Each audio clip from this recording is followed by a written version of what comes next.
So, ayun na nga guys. Tapos ko na mabilang yung tag-20. So, ito na yun. Lahat. So, total pala siya of 11,900.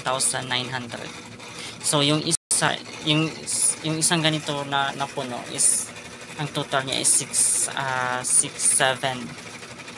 Tapos yung isa naman is 5,200. So, total siya of 11,900. Diba? Akala ko nasa 15. It's assuming 15. Pero yes, at least, diba? Naka 12,000 ako. Almost 12,000. Akalain mo yun from June. Diba? Start June, July, August, September, October. 5 months. 5 months ko yung ipon. Diba? Naka 12,000 ako. I am so proud of myself. Char. So, ito, pandagdag ko siya pangdagdag ko siya sa loan ko sa SSS Pag-ibig. Na, yung sa SSS is 17K. And then, sa Pag-ibig is 9K. So, magkano ba yung lahat? Bobo ako sa math. 16.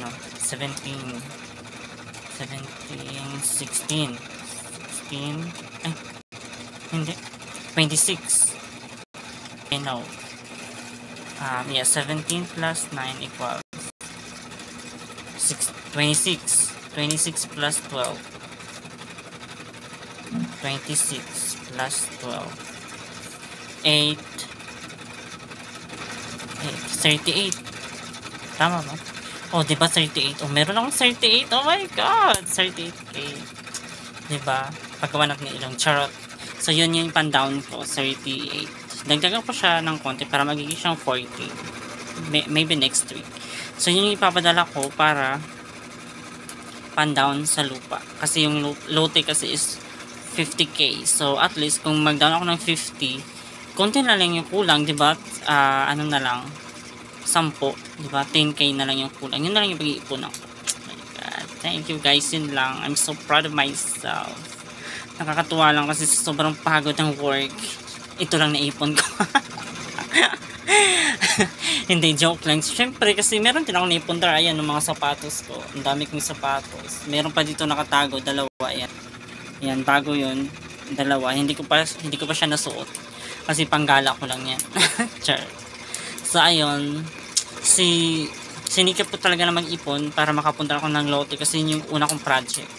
Although, gusto ko na bumili ng cellphone kasi yung cellphone ko naglo-loading na parang ako. Hang na hang. Shoot. Laging nag-hang. Pero, i-ano ko muna yung cellphone ko. Pinagsantabi ko muna yung cellphone ko kasi medyo okay pa naman siya. Kunting ano lang. Pasensya, ganon. So, maybe next time na lang. Actually, madagdagan pa to siya kasi sa 13 month. Pero yung 13 month kasi, nakalaan yun sa iba. Sa ibang gastusin ko na. Hindi ko naman expected kasi yun. Kasi, yun yung kasama din yun sana sa plano ko na dagdag ko dito. Ngayon, meron kaming meron akong biglaang paggagastusan na hindi ko inakala. Kasi we're going to Boracay for this coming December 6. So, hindi ko siya in-expect na magbo-Boracay kami. Wala yun sa plano, unplanned. So, kaya ayun, yung 13-month pay ko, panglaan ko na ng budget dun sa Boracay. Alangan man manganga ako dun, di ba? So, ayun. So, yung 13-month pay ko, pang ano ko na lang, pang allowance ko for going to Boracay, pang gastos. So, kaya okay na rin to kasi at least 10,000 na lang kulang. Meron pa akong another options to loan, salary loan sa e-salad sa bangko. Ang offer sa akin is 42,600. Pero natakot ako mag-loan ng ganong kalaki. Pero kapag gigipitin ako, siguro mag-loan ako ng mga 20. Pambili ko na rin ng cellphone. Yan. Doon, pero hindi ko pa basta iwan ko, basta yun lang. Update. Charot. My God, excited na ako.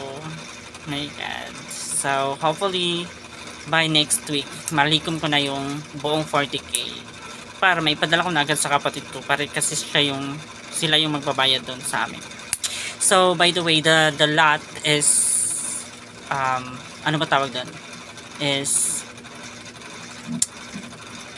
ayun, hindi na alam yung mag-English. Ano, the sukat of the lot is 100 square meters. So 10 by 10 daw yun. Medyo malaki na daw. Bobo kasi ako sa math, hindi ako marunong insert kung gaano ba yung kalaki. Ang alam ko lang na laki is yung 7 inches, 8 inches, ganon. So, yun lang yung alam ko, mga size. Yung mga sukat-sukat, ng mga ibang sukat, hindi ko alam, bobo ako dun. So, ayun lang guys. So, now, actually, ano ko yun. Kasi, ipapadala ko siya through, maybe Gcash, or, natakot kasi ako mag-transact through Gcash kasi baka ma-scam, diba? Or, saan mapunta. So, maybe ang gagawin ko na lang is to ipadala ko siya through Palawan, or ganun. Tapos, kung kaling Palawan, pipicturean ko yung bibidyohin ko yung whole total 40k kasi it's my first time, kung sakali, that is my first time na makahawak ako ng ganun kalaking pera na sa akin. Ganun. So, yabang yarn. Well, anyway, I'm so happy for that because pinagpaguran ko din at pagpapaguran pa kasi utang yun eh. Diba? Pero at least, yung kalahati, hindi, savings ko, diba? So, the rest is utang sa SSS tsaka sa pag-ibig. Pero which is, that's good because there is just an investment. Charot, matuto ka, matanda ka na talaga kasi nag-instinct ka na ng investment through life. Well, anyway, napagod ako kakabilang ng tigbibenteng 12k. So, pagod na pagod ako, gusto ko na matulog. So, good night, bye bye, see you.